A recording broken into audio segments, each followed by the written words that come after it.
Olá, meus amados, que a paz do Senhor Jesus esteja sempre sobre vós, sobre a tua casa, sobre os teus projetos, sobre a tua família e sobre a tua vida, amém? Nesse vídeo, nessa mensagem de hoje, nós iremos falar sobre a lei da semeadura. O que é, o que ela faz, por que o inimigo deseja tanto que você negligencie esse princípio bíblico. Também no final da nossa mensagem, eu estarei orando então por você, pela tua casa, pela tua família, pelos teus negócios em nome de Jesus. E você, em nome de Jesus, receberá aquilo que você está pedindo, está orando, está clamando por Deus. Amém? Então fique comigo até o final desse vídeo e seja abençoado tanto com a mensagem como também com a nossa oração em nome do Senhor Jesus. Amém.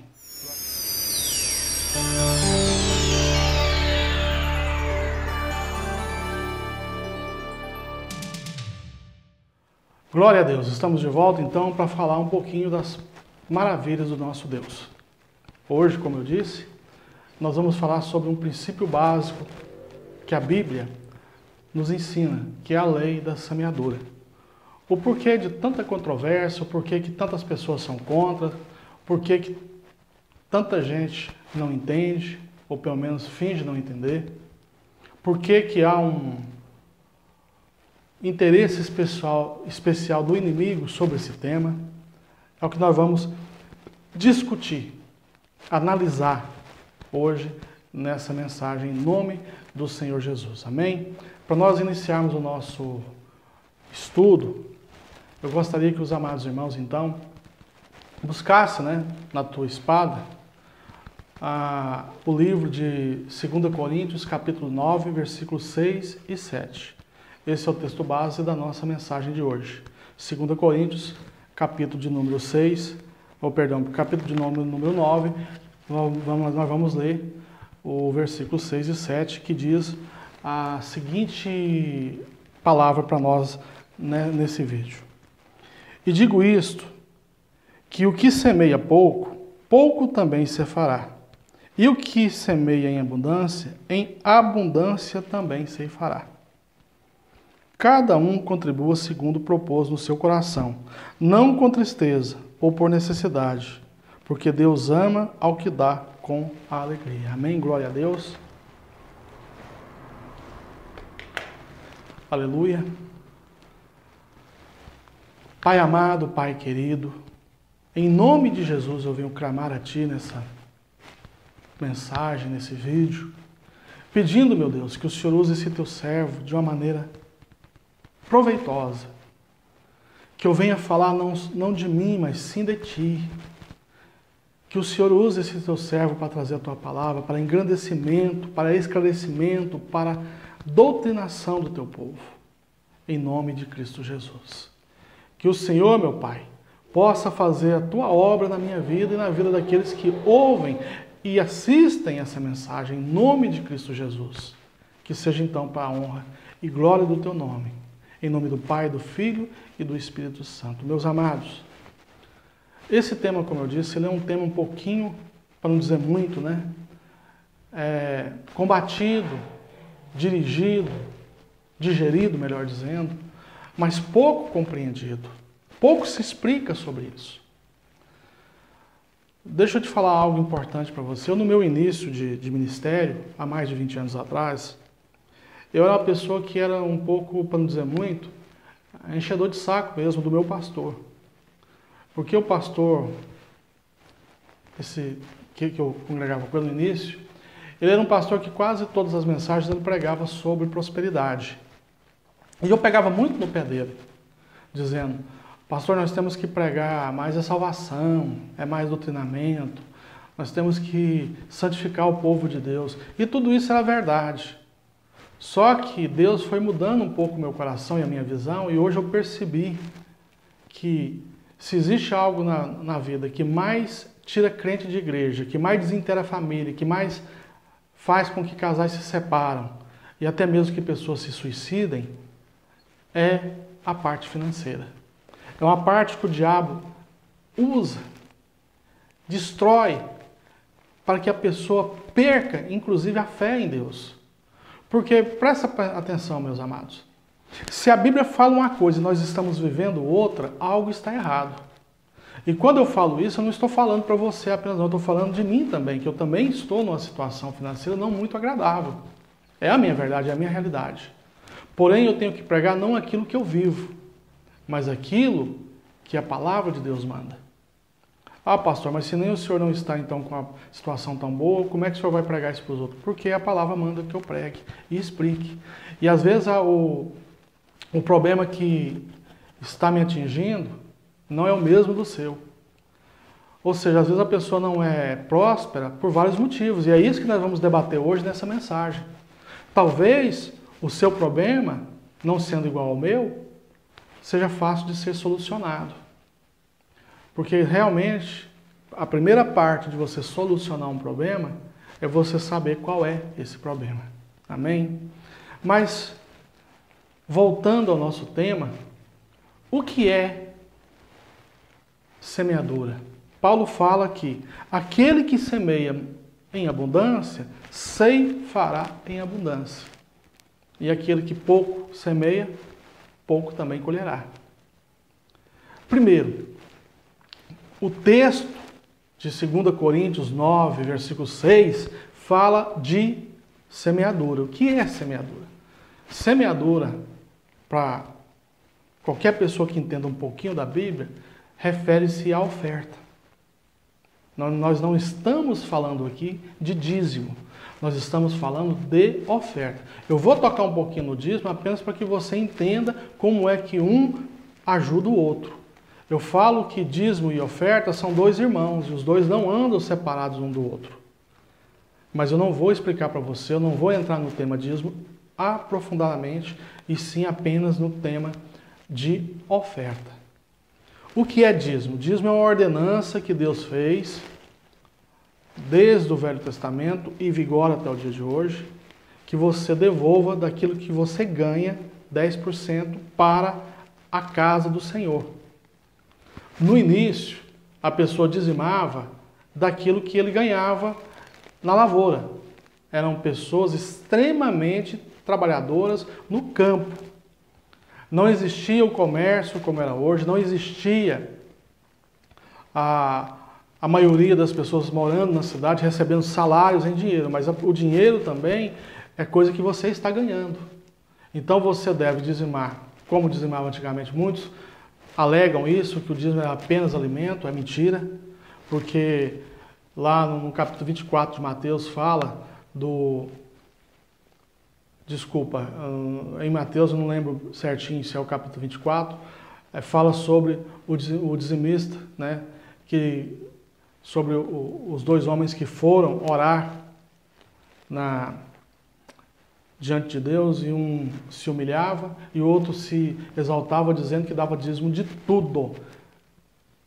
Cristo falava sobre a arrogância daquela pessoa, mas não repreendia jamais que ele dizimava tudo, que era algo que ele considerava correto, que realmente era correto dentro da palavra de Deus.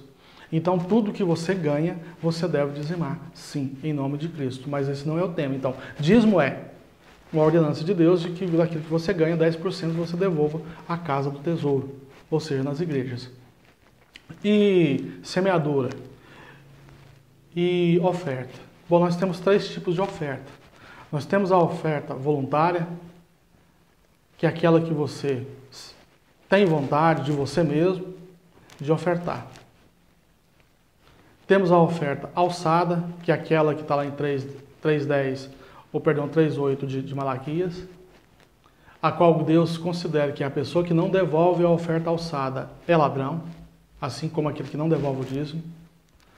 É aquela oferta que Deus coloca no teu coração para que você oferte e você retém no coração, e por isso Deus não se agrada.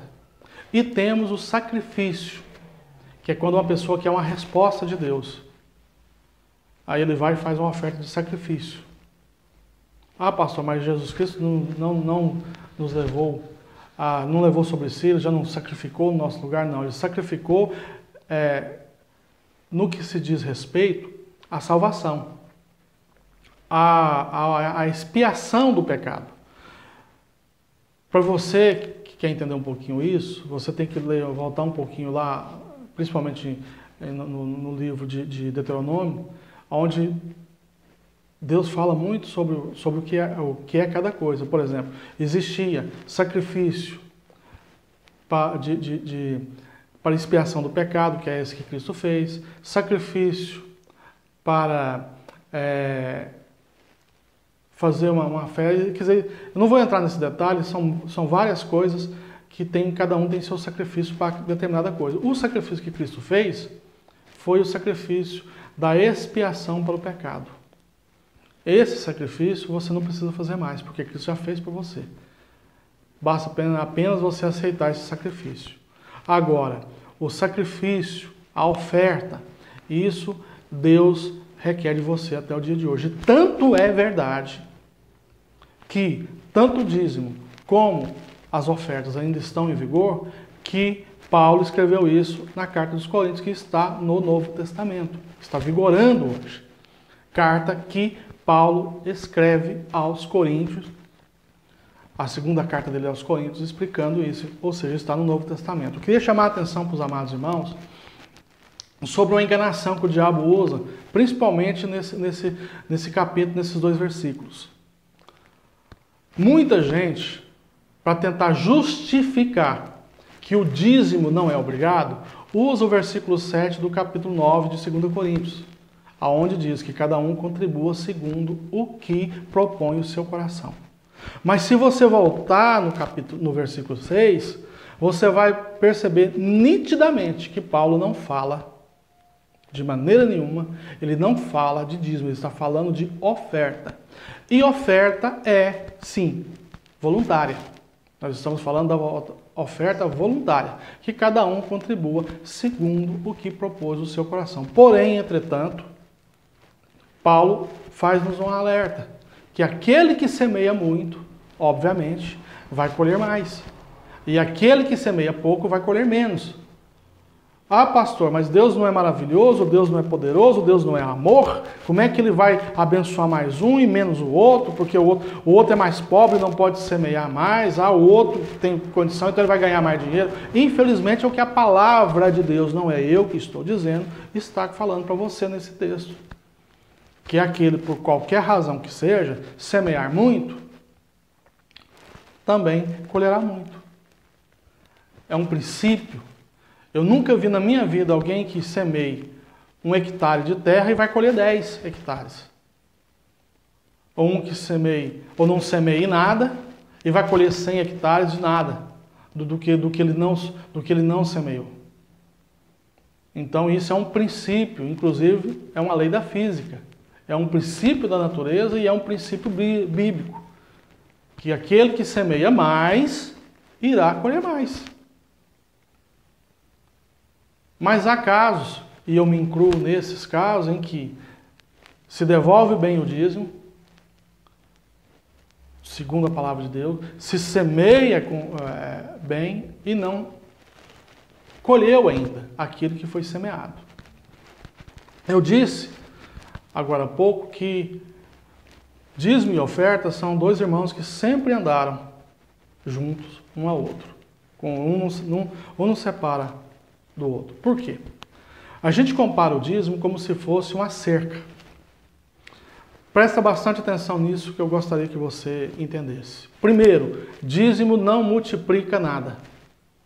Ele não aumenta a sua riqueza, ele não te prospera.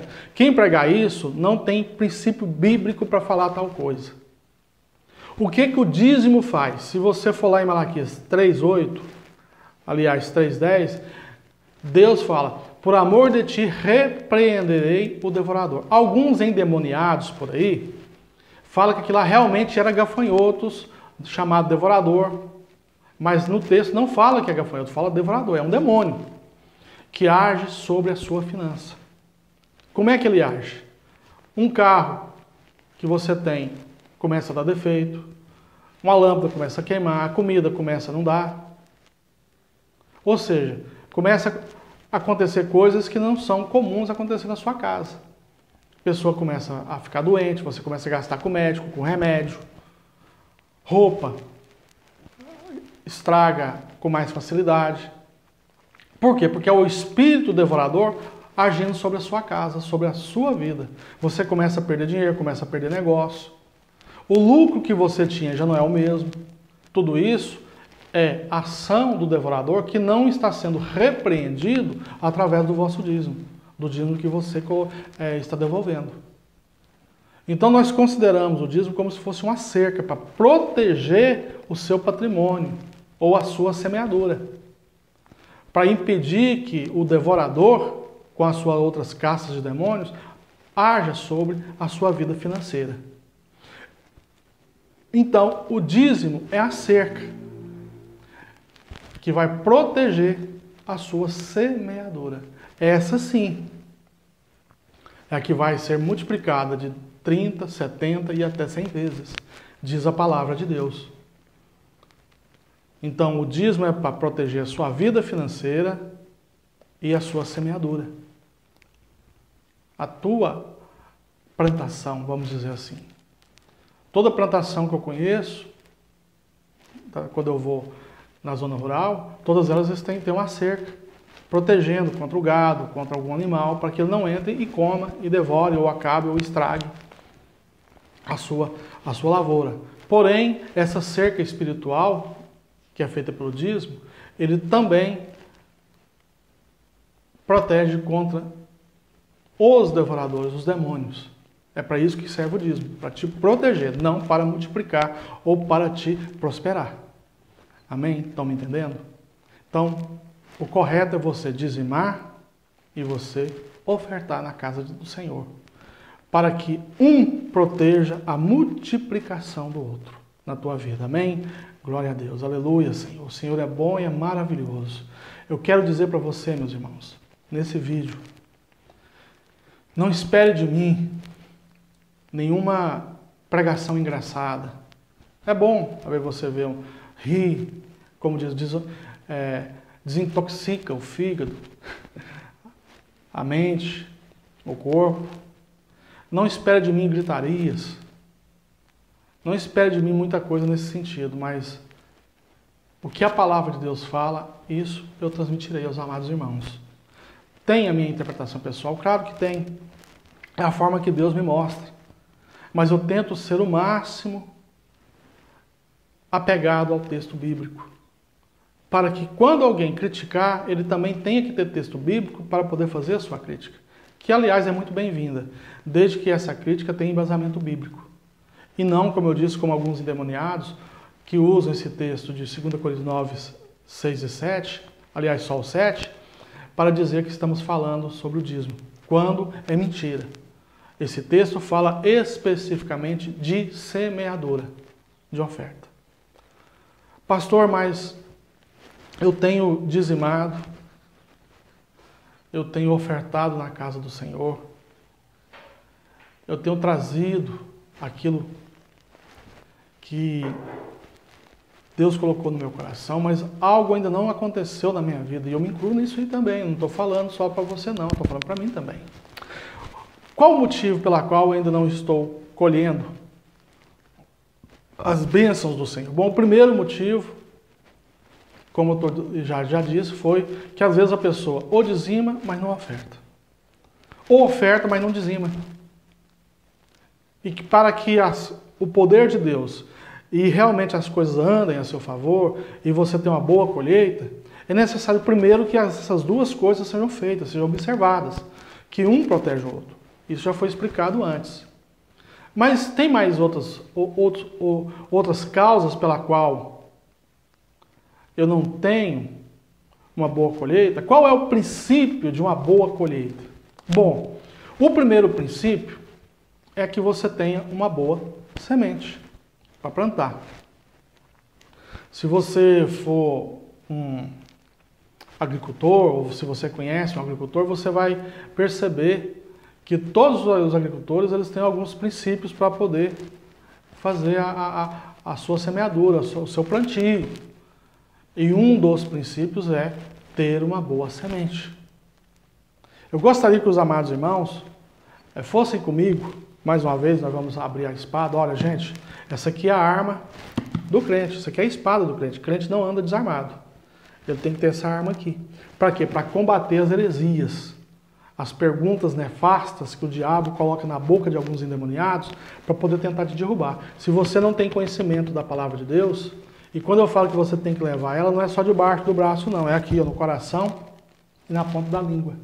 Você tem que ter a palavra de Deus na tua vida, em nome de Cristo. O próprio Jesus Cristo diz: todo aquele que ouve essas minhas palavras e as pratica, eu compararei a um homem prudente que edifica sua casa em cima da rocha. No caso, a rocha aí é a palavra de Deus. Amém? Amados, abram a tua Bíblia comigo, se você pode, no livro de Gênesis, no capítulo de número 4, nós vamos ler do versículo 3 ao 5. Gênesis 4, versículo 3 ao 5, que fala a seguinte palavra para nós. E aconteceu ao cabo de dias que Caim trouxe do fruto da terra uma oferta ao Senhor. E Abel também trouxe dos primogênitos das suas ovelhas e da sua gordura. E atentou o Senhor para Abel e para a sua oferta. Mas para Caim e para a sua oferta não atentou. Amém? Glória a Deus. Os dois estavam fazendo semeaduras. Os dois estavam ofertando a Deus. Naquela época, as ofertas eram, como não tinham igreja, não tinha ainda lei, não tinha nada, as ofertas eram feitas diretamente a Deus. Se os irmãos quiserem aprofundar nesse texto, leia lá em Gênesis como eram as coisas, os irmãos vão entender o que eu estou falando. Tanto Abel como Caim levaram as suas ofertas para Deus. Só que Deus agradou-se da oferta de Abel, mas não agradou-se da oferta de Caim. E por quê? Faz então Deus acepção de pessoas? A Bíblia está errada? Um é mais amado do que o outro? Que diz a palavra que Deus atentou para a oferta, para Abel e a sua oferta, e a de Caim não. Mas por que isso? Bom, vamos lá para você entender. Primeiro, Caim era agricultor, produzia da terra e levou aquilo que ele produzia para Deus. E Abel era um pecuarista, trabalhava com ovelhas e levou para Deus a sua oferta de ovelhas. Ah, então é isso, pastor? É porque Deus gosta então mais de carne e menos de cereal? Eu falo, não, senhor. Tem nada a ver uma coisa com a outra. Tem a ver com o que está no coração de cada um. Abel, quando foi levar a sua oferta para Deus, ele chegava em uma ovelha, olhava, tal, essa aqui está boa, mas ainda não é a melhor de todas. Eu quero levar para Deus aquilo que eu tenho de melhor. Para você entender o pensamento de Abel em relação a ofertar para Deus. Para você que tem filhos, quando você vai comprar alguma coisa para o seu filho, você não quer comprar o melhor para ele do que você dá conta? Você não quer agradar o seu filho? Claro, eu estou falando para pai e mãe amorosos, não aquele lixo que tem por aí, que deixa até a criança passar fome para poder se drogar e para poder se entregar ao álcool e às drogas. Eu estou falando de pais amorosos, normais, pais que têm amor ao seu filho. Então, quando você vai comprar uma roupinha para o seu filho, você quer comprar o melhor que existe, o mais bonito, para dar para o seu filho o que você pode de melhor. O mesmo foi com Abel. Abel, quando olhou o seu rebanho, ele procurou afino aquilo que tinha de melhor dentro do seu rebanho para ofertar a Deus. Por outro lado, Caim, pegou o que tinha de sobra, aquilo que ele não iria usar. Ele não pegou o melhor que ele tinha da sua agricultura. Ele pegou aquilo que era comum, que ele não precisava mais. E ambos foram ofertar a Deus, e Deus se agradou da oferta de um e não de outro. Por quê? Por causa do coração da pessoa. O texto não diz que Deus ama a quem oferta com alegria? Abel ofertou com alegria, dando o seu melhor para Deus. Enquanto Caim ofertou aquilo que lhe era sobrado, que não lhe fazia falta. Ambos ofertaram, mas Deus se agradou apenas daquele que ofertou com alegria, com amor. Esse é um dos princípios da boa semente. Semente que você vai dar com amor, com alegria e do melhor que você tem. Essa é a boa semente. Pastor, mas o melhor que eu tenho às vezes é pouco. Não importa. O que importa é o que está no seu coração. Lembra da viúva do gasofilácio? Nome complicado, né? Pois é. Ela ofertou apenas uma moedinha, mas ela ofertou tudo o que ela tinha. Ela deu tudo o que ela tinha com amor para a obra de Deus. E Cristo a exaltou dizendo que ela tinha dado a maior de todas as ofertas. Foi assim com Abel. Abel deu não o seu tudo, como alguns aí pregam, mas deu aquilo que ele tinha de melhor. É o princípio da boa semente. Pastor, mas eu também tenho feito isso, eu tenho abençoado a igreja com o que eu tenho de melhor, às vezes, e tem vezes que até com tudo que eu tinha, ou que eu tenho. E mesmo assim Deus não respondeu, não tem me abençoado. Eu dizimo, eu oferto, e com boa semente, mas até agora. Mas aí nós vamos então para o segundo princípio, que é o da boa terra. Eu quero te convidar mais uma vez, hoje nós vamos fazer uma leitura constante da Bíblia. Eu quero te convidar para você vá comigo, um texto conhecido, lá em 2 Crônicas, capítulo 7, versículo de número 14, para a gente tentar entender então mais esse princípio que você tem que atentar. Amém? O texto diz o seguinte, em 2 Crônicas, capítulo 7, versículo de número 14. Se o meu povo que se chama pelo meu nome se humilhar e orar e buscar a minha face e se converter dos seus maus caminhos, então eu ouvirei dos céus, perdoarei os seus pecados e sararei a vossa terra. Amém? Glória a Deus. Aleluia. Pois é. Às vezes você está semeando em terra que está doente. O que é isso, pastor? Do que o senhor está falando? Nunca escutei isso. Pois é, às vezes comigo você vai escutar, vai ver, vai ouvir algumas coisas que não é comum pessoas pregarem. Talvez esse seja o meu diferencial. Eu estudo um pouquinho mais a fundo a palavra de Deus. E descobri que terra que está doente, por mais que você semeie uma boa semente e que você cerque ela através do seu dízimo, ela também não gera frutos. E o que é essa doença da terra? A iniquidade, o pecado. Tem pessoas que pregam, eu já vi isso muito, que se uma pessoa, mesmo sendo um ladrão, um assaltante, mas o fruto do que ele ganha, ele dizimar, que Deus prospera ele. É mentira, quem está prosperando é o diabo. Isso é mentira. Por quê? Porque não é boa semente e também não está semeando em boa terra. Então, a primeira coisa que adoece a terra, como diz o próprio texto da palavra, ou a própria palavra nesse texto, é que o povo estava afastado de Deus.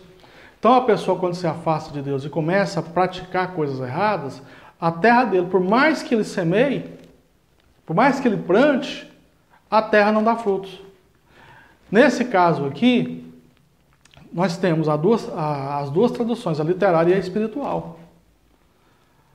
Naquele caso estava acontecendo tanto na parte realmente literária, realmente estava acontecendo, o povo não plantava e não colhia como deveria, como na parte espiritual, que é o nosso caso hoje, sobre a lei da semeadura.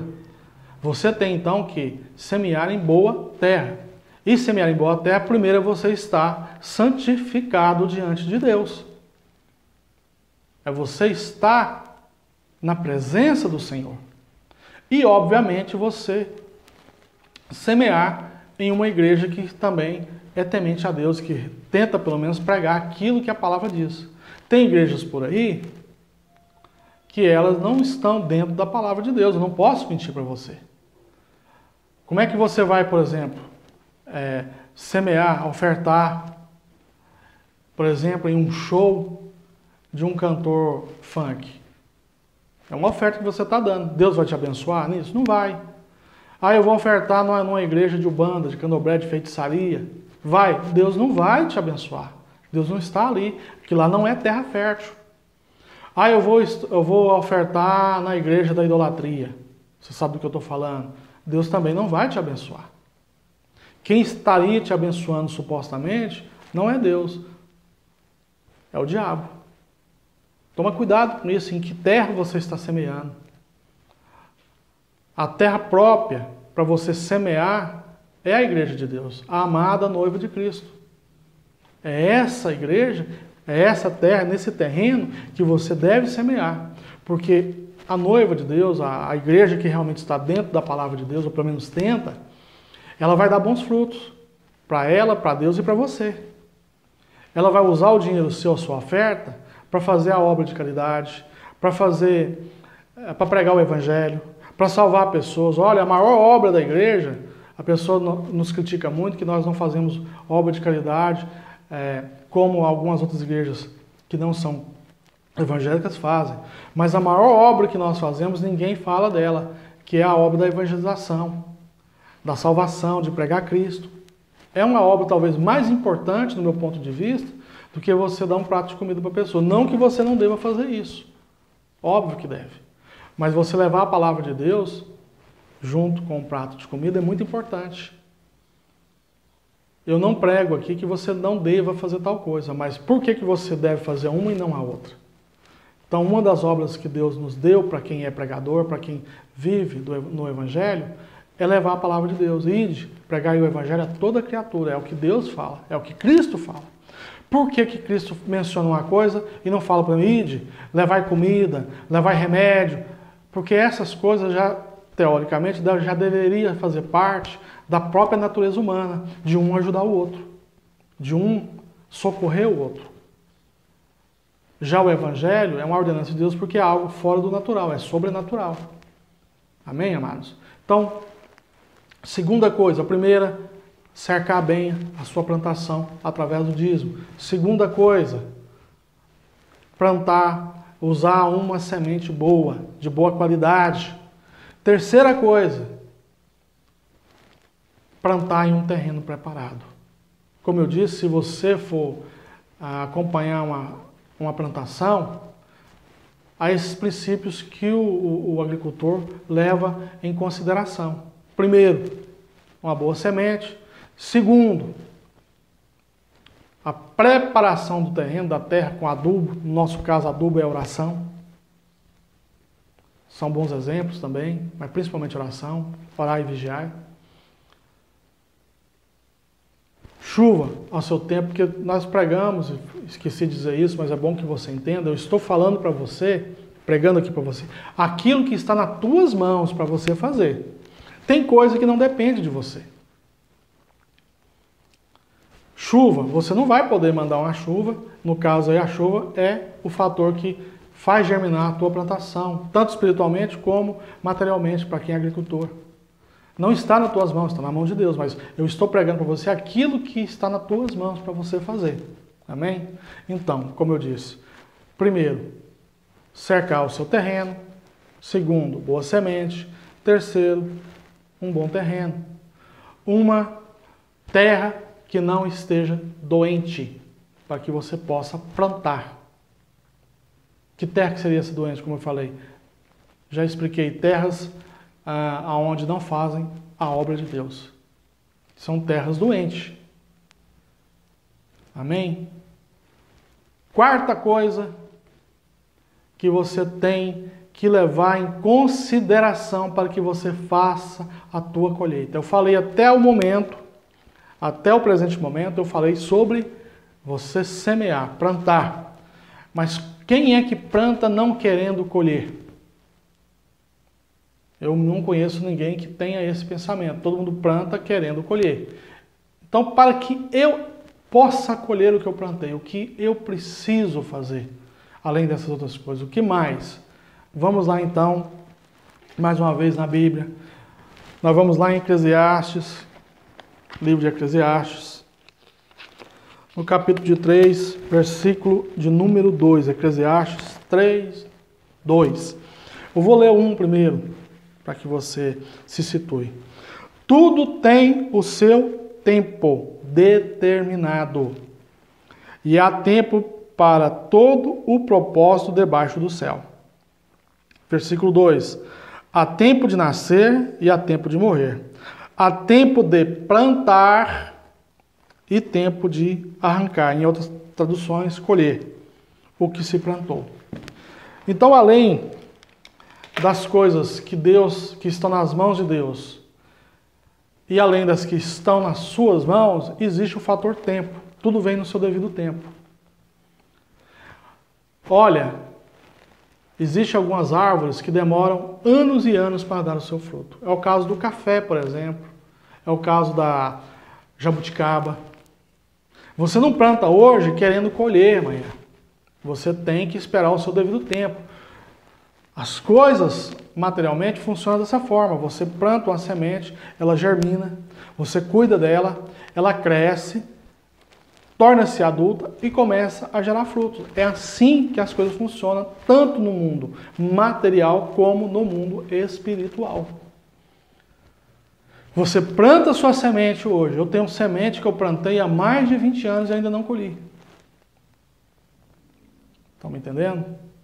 Então você planta a semente hoje e ela vai dar o seu fruto no devido tempo, se você fizer todas as coisas de forma correta. Eu quero, para terminar essa nossa mensagem, te explicar mais uma coisinha. Eu falei daquilo que está nas tuas mãos, mas tem coisas que estão na mão de Deus. O propósito dessa mensagem não é dar uma resposta total e definitiva, porque tem muitos casos aqui que tudo isso aí aconteceu e a pessoa já se foi e não colheu aquilo que ele plantou. Então existe mais mistérios nessa lei da semeadura, nesse princípio da semeadura, que julga a minha vã filosofia. Existem coisas que não foram reveladas a mim. Eu estou passando para os amados irmãos aquilo que Deus já revelou para mim através da semeadura. E mesmo que você ache que não vai colher aqui, mas você pode colher no futuro, na glória de Deus. Então eu te aconselho, independente da colheita, que talvez você não colha, mas os seus filhos e netos vão colher, que você sempre semeie na obra de Deus. E por que isso? Por amor à obra de Deus. Como Paulo fala em Coríntios 9, versículo 7, Deus ama quem semeia com alegria. Tem alegria no seu coração em abençoar a obra de Deus. Tem amor à obra de Deus e semeie nela. Infelizmente, tem muitas pessoas usadas pelo inimigo distorcendo esse princípio. De que forma? Primeiro, colocando valor ou tamanho na sua semeadura. O que Paulo fala? Que cada um contribua segundo o que propõe o seu coração. Aí vem pessoas com envelope, aqui eu tenho envelope de R$1.000, quem é que vai ofertar 1.000? Quem é que vai ofertar aí? Não acha muito? Baixa para 500, baixa para 100. Olha, a palavra de Deus é muito clara sobre isso, que cada um oferte segundo o que propõe o seu coração. Não há necessidade de eu saber o que você vai ofertar no seu próprio Deus. Não cabe a mim como pastor e a ninguém falar o que você tem que ofertar. Isso é mentira. A pessoa, em vez de isolar esses e reter aqueles que realmente pregam a palavra de Deus, ele prefere jogar todos os pastores, todas as igrejas numa vala comum do engano. Eu concordo com os amados irmãos que tem muita enganação, muita mentira. Tem aqueles que vendem o chaveirinho, a pulseirinha, a colherzinha de ouro. Tudo isso não está na Bíblia, meu irmão. Não faz parte da palavra de Deus. É enganação, é mentira. É forma de roubar o seu dinheiro. Existem alguns que dizem que se você dizimar corretamente, que você der o seu tudo na igreja dele, que Deus é obrigado a te abençoar no outro dia, instantaneamente. E se você fizer isso e Deus não abençoar, é porque você não teve fé, você deu o seu tudo sem fé. Mentira. Isso aí também não está na Bíblia. Primeiro, como eu disse, tem o tempo e tem a vontade de Deus, que Deus ele é soberano. Ele vai te abençoar no tempo dele, não no seu. Ele vai dar a resposta para você no dia dele, não no seu. Isso é mentira. Que se você der o seu tudo, Deus é obrigado a alguma coisa. Isso é mentira, enganação. Saia dessa. Mas pelo amor de Deus, não coloque todos os pastores, todas as igrejas junto com essa pessoa, porque ele está mentindo. Tem pessoas que realmente faz a vontade de Deus. Prega a palavra. Invista sim a sua oferta em um terreno que seja sarado, que não esteja doente. Amém? Não deixe se enganar. Outros cobram para poder passar e beijar o pé de uma pessoa para poder ser curado. Não está na Bíblia. Isso é mentira, meu irmão. Sai dessa. Aí a pessoa fica revoltada com isso, vê essas pessoas que estão no engano, pegando o dízimo e a oferta deles, e em vez de fazer a obra de Deus, se enriquece dia após dia, fazendo templos suntuosos, como está na Bíblia, suntuosos, melhor dizendo, comprando fazendas, e ao invés de investir na palavra de Deus, como deveria, não vou dizer que eles não investam, não, até mesmo para dar um certo ar de legalidade, de que está fazendo a obra de Deus, eles investem sim, em algumas coisas. Uns tem programa de TV para poder falar de Deus, o que, na minha opinião, pregar na televisão é fazer a obra de Deus também. Mas quão bom seria, né, que eles pegassem essa obra aí, esse dinheiro, e fizessem uma obra diferenciada, como eu tenho vontade. É um sonho meu, abrir um hospital, uma creche, escolas, para que nós possamos doutrinar o povo, desde o dia que ele entrou na escola, doutrinando dentro da palavra de Deus o que é correto.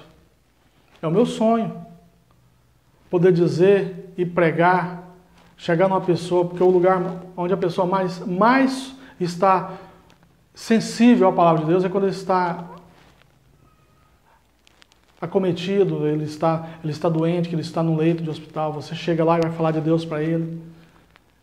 Então isso também, eu acho que é uma obra, se não for melhor e mais excelente, mas pelo menos igual a muitas que estão sendo feitas por aí. E como eu disse, a pessoa vê esses líderes enriquecendo e não fazem nada. Amém? Glória a Deus. Aleluia. Então vamos orar em nome do Senhor Jesus. Fecha teus olhos e abre o teu coração em nome de Jesus. Senhor, meu Deus e meu Pai que estás nos céus, nesse instante eu coloco cada um dos irmãos que estão orando comigo na tua presença. Pai, eu não sei qual é o problema deles, o que eles estão sendo acometidos, se é doença, se é um problema financeiro, eu não sei. O que eu sei é que o meu Deus tem poder para solucionar todo e qualquer tipo de problema. Senhor, que as circunstâncias da vida não sejam, meu Deus, um atrapalho para que o Senhor opere sobre essa vida, e nem mesmo a falta de fé da nossa parte.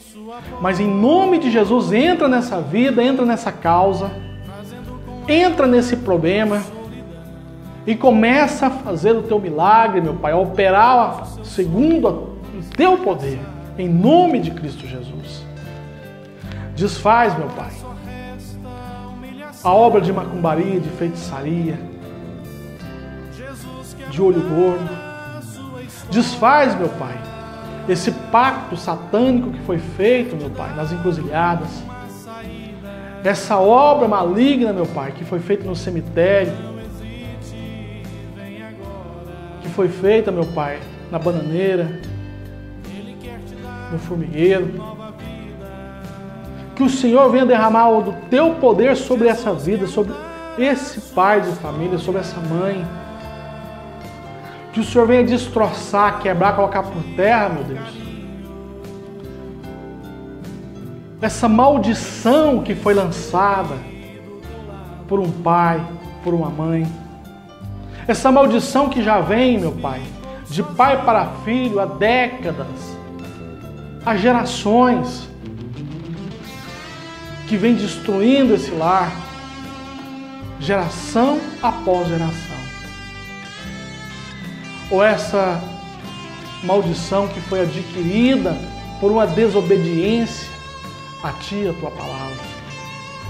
Mas essa pessoa nesse instante clama pelo Teu nome, pedindo, meu Deus, que o Senhor primeiramente o perdoe, mas que o Senhor venha ser um Deus vivo na vida dessas pessoas, em nome do Senhor Jesus.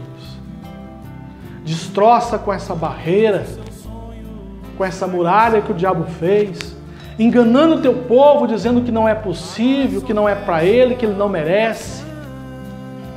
Desfaz esse engano, meu Deus, em nome de Cristo Jesus. Desfaz também da mente dessa pessoa essa doutrina do diabo, essa enganação satânica que o diabo está plantando na mente de, infelizmente, até mesmo de crentes que já estão há anos, meu Pai, diante de Ti. Mas, meu Senhor, Tu és soberano, Tu és Deus, Tu és Pai. Visita, meu Pai, todos esses que eu mencionei e também aquele que está no leito de hospital, desenganado por um médico, que já perdeu, meu Pai, a esperança de vida, que já não crê mais em nada. Conforta esse coração. Envia o Teu poder em nome do Senhor. E abençoa, cura, liberta e transforma. Em nome do Pai, do Filho e do Espírito Santo. Quem crê nessa oração, diga amém e graças a Deus. Amém, meus amados. Que o Senhor abençoe a todos vocês, em nome de Cristo Jesus. Antes de eu me despedir, eu gostaria de te pedir mais uma vez, e pedirei quantas necessárias for, que você nos ajude. Como pastor que eu posso ajudar o ministério Tribo de Cristo, Igreja Evangélica Tribo de Cristo, Ministério de Adoração? Óbvio, se você tem condições e pode nos ajudar financeiramente, está passando aí as nossas contas, a nossa conta, que você pode nos abençoar com o teu dízimo e com a tua oferta. É evidente que você pode nos ajudar dessa forma, mas se você não pode, você pode também nos ajudar, nos abençoar com as suas orações. E o mais importante, ou tão importante como essas duas antes, que você nos ajude a divulgar esse vídeo.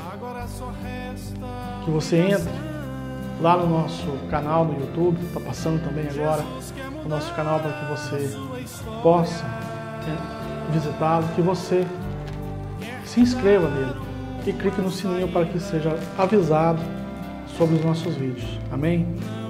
Além disso, como eu disse, você pode também, além de se inscrever, de nos abençoar financeiramente com as suas orações, você pode nos ajudar divulgando esse vídeo, que é muito importante. Meus amados, esse vídeo não é para uma meia dúzia de pessoas apenas ficar contemplando, mas o princípio desse, ou melhor, o que Deus tem de vontade sobre essas mensagens é que ela atinja o maior número de pessoas possíveis. E isso é uma obra que Deus quer que nós fazemos, e não que Ele desça do seu trono e venha aqui fazer por nós. Não te custa nada. Você pode fazer isso, é de bom grado.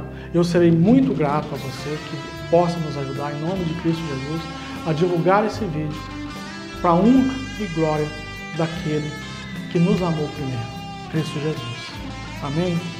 Fiquem com Deus e até a próxima mensagem, em nome do Senhor Jesus. Amém.